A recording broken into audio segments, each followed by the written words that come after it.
Hello and welcome to the Storytelling Pavilion, Mysteries, Enigmatic Answers, Beyond Miracles.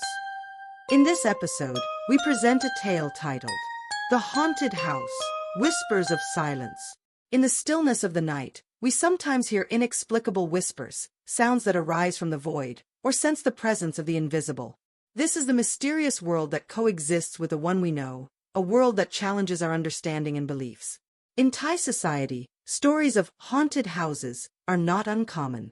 They are part of a long-standing cultural belief system. These tales are often passed down by word of mouth, simultaneously evoking fear and curiosity. But what happens when an ordinary person faces a supernatural experience firsthand? Where the whispers of silence may reveal secrets hidden in the shadows, and where belief and science inevitably clash. If you're ready, let's listen to this story together. The Haunted House, Whispers of Silence. The term haunted is often used to describe mysterious events occurring in houses or places. But what happens when you face a haunted house yourself? This is the story of my personal experience with supernatural events in a house filled with mystery. That night, my close friend Ploy and I traveled to meet Pan, a singer friend who was learning to read Gypsy tarot cards. She invited us to visit her son in Samet Prakan province, and we needed to stay overnight at her acquaintance's house. The house was a two-story building, half concrete, half wood, cluttered with numerous belongings. When we arrived, the owner informed us that all beds were occupied, but we could sleep in the prayer room. We agreed without hesitation, thinking that sleeping near Buddha images couldn't be scary. However, as we entered the prayer room, the atmosphere changed instantly. The room was unusually spacious, with a large altar full of various religious statues, Buddha, Brahma, and Indian deities, creating an eerily imposing atmosphere. When we turned off the lights and lay down to sleep, strange occurrences began. The wooden floor we were lying on started to make moving sounds, as if someone was walking back and forth. I tried to look at Ploy, but she was already sound asleep. I listened to the creaking floorboards until I dozed off. In the middle of the night, I was startled awake by the sound of the door opening. The shadow of a man walked into the prayer room, went straight to the altar, and sat down to meditate. I thought it must be an elderly resident who woke up to pray, so I turned over to go back to sleep. But then I felt as if someone was standing by the mosquito net, staring at me. I turned back to look, but saw no one. The meditating man had vanished as well. Not long after, Ploy suddenly sat up, alarmed. She said she felt someone lift the mosquito net and stroke her arm with an ice-cold hand. We tried to comfort each other, thinking it might just be our imagination. But then suddenly, one of the mosquito net strings was thrown down, causing the net to cover us both. Before dawn, I felt the entire house shaking as if there was an earthquake. I tried to get up, but felt as if something was pressing down on my body. The more I tried to rise, the heavier I felt, until I finally lost consciousness. The next morning, a knock on the door woke us from our bizarre dreams. I rushed to open the door, only to find that someone had bolted it from the outside at some point. When Pan asked if we slept well, we said yes, but our faces must have betrayed our unease. When we went downstairs, I noticed 2 to 3 people stringing flower garlands. They expressed surprise that we had slept in the prayer room. I began to sense something unusual and questioned them further. The truth they revealed sent chills down my spine. This wasn't an ordinary house, but a place for occult rituals. Every Thursday, there would be spirit possessions, with one of the owner's relatives performing the ceremony. The prayer room we had slept in was full of spirits and mysterious energies. Ploy whispered to me that she had seen many child spirits in the room, but I hadn't seen anything. The difference in our perceptions made me feel even more confused and frightened. As we left the house, Pan revealed more truths to us. She said this house kept many ghosts and child spirits, and advised that if we encountered anything unusual, we shouldn't acknowledge or pay attention to it. I couldn't help but wonder if these rituals were real, but Pan admitted she had never tried them herself. This experience made me reconsider my beliefs, between what is visible and tangible, and what is beyond normal perception.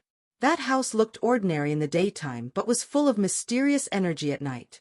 The events made me realize that the world we see might be just a part of the whole truth. There are still many mysteries that we cannot understand or explain by scientific reasoning alone. Although many years have passed, the memory of that night in the haunted house remains vivid in my mind. It serves as a reminder to keep an open mind towards things beyond our understanding and to respect different beliefs. Whether we believe in supernatural phenomena or not, the important thing is to maintain a balance between belief and reason, and to learn to coexist with things we cannot explain. That experience in the haunted house sparked my interest in studying stories about supposedly haunted houses in Thai society.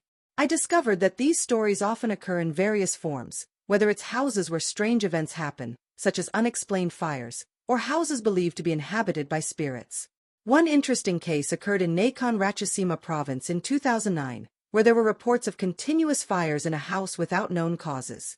The homeowner reported that objects inside the house caught fire multiple times over a month, with no signs of arson or electrical short circuits. Another case happened in Buriram province in the same year. The owner of a coffin shop reported 50 incidents of fire in his shop within a short period. Despite investigations and the installation of CCTV cameras, no clear cause was found.